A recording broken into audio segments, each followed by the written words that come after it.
Hello World Civilizations class, Mr. Lassiter with you, and we will be looking at the scientific revolution all week.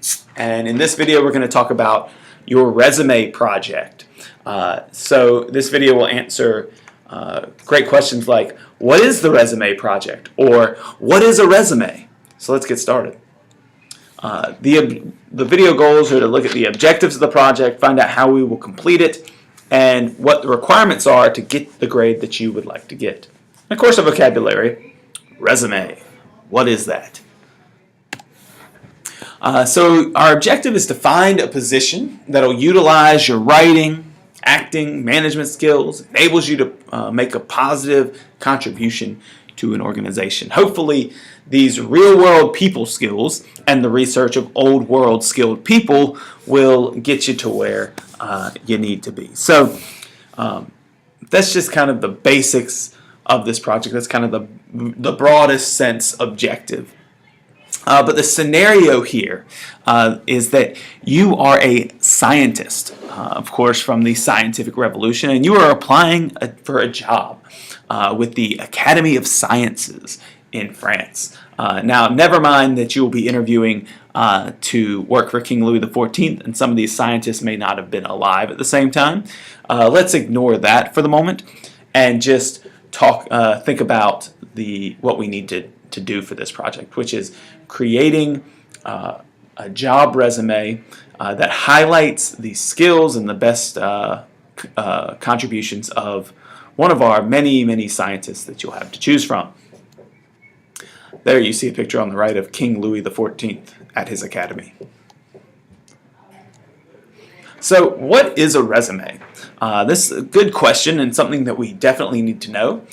It's a summary or brief account of a person's education, qualifications, and previous experience, typically sent with the job application. In fact, in some places you only submit your resume and then hope for your interview. So we will look at several examples of this, but this is what you do to get a job, folks. So we don't just teach you history, we teach you life. It does highlight accomplishments to show a potential employer that you are qualified. You want to put the biggest and best things on your resume. And it should reflect more than just what you have done for jobs. You don't want to just list, oh, I worked at this job, and I worked at this job, and I worked at this job. Call them to see how it is.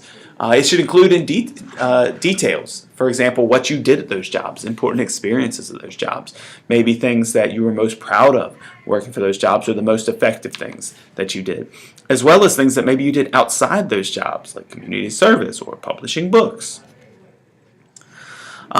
In the case of what you are doing for the scientific revolution, you should also include discoveries, theories, and of course published materials. Many of these scientists produce some of the most famous works in the modern world history. So let's look at our directions. You're going to create an informative and interesting resume, hopefully, and the more remarkable your resume, the more likely your scientist will get the job. And that's your goal in the end, because yes, you will interview for this job. You should follow the correct format, so take a look at it here, but we're going to go into more detail in just a second. And make sure that you hit information from every category. So here's your resume layout. You will look at another copy of this. You have an electronic copy that has been shared with you.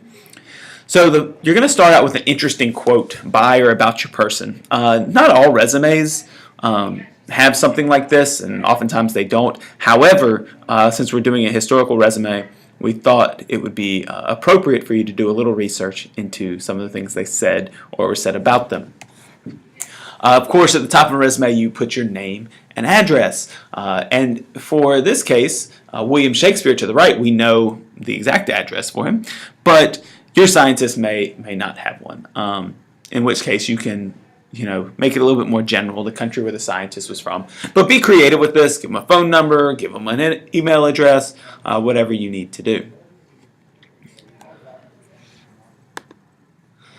Next, you want to put their education and background. Did your scientist receive a formal education? Did they go to a school? Did they go to a college? Did they go to a university? Were they self-taught? And then, of course, what were your discoveries from? Were they through observation? Were they in a classroom, not in a classroom? That could be very important to your individual person, and it will vary from person to person. Then you'll follow with experience.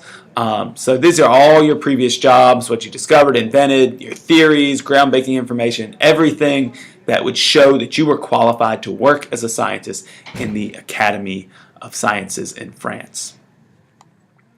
And lastly, your activities, skills, and interests. These are kind of interesting things about you that may or may not relate to the job, but could be tangentially related. For example, William Shakespeare, here at the very bottom, you see that he had an extremely large vocabulary, and when he did not have a word that he needed for how he wrote, he simply invented new words. And that's where a lot of our words came from. Hundreds of our new words were just added to the English language by the popularity of William Shakespeare. Now, he's not a scientist, of course, but nevertheless, I think you get the point.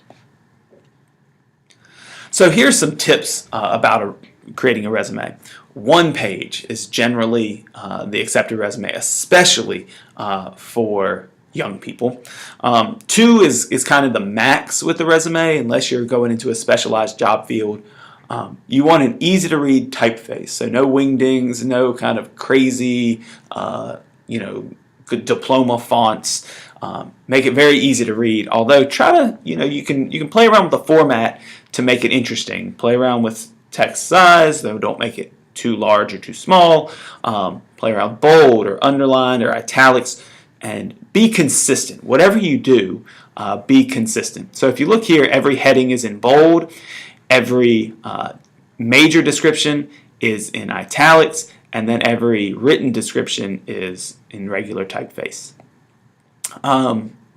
Be specific about what the person did. Don't just say, came up with a lot of discoveries.